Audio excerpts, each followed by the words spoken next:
गौरी गर्जे आत्महत्या प्रकरणाची महिला आयोगानं दखल घेतली आहे। गौरी गर्जे आत्महत्या प्रकरणाची निष्पक्ष चौकशी होईल असं रुपाली चाकणकर यांनी म्हटलंय।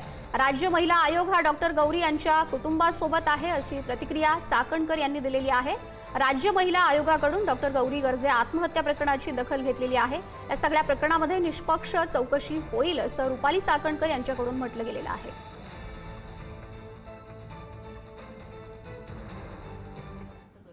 यांच्या त्रासाला कंटाळून राहत्या घरी गळफास घेतला। डॉक्टर गौरी यांच्या कुटुंबियांनी याबाबत शंका व्यक्त करत या संपूर्ण घटनेचा सखोल तपास व्हावा अशी मागणी केलेली आहे। याबाबत बरळी पोलीस स्टेशन येथे BNS अंतर्गत गुन्हे दाखल असून आज पहाटे या घटनेतील मुख्य आरोपी अनंत गर्जे याला पोलिसांनी अटक केलेली आहे।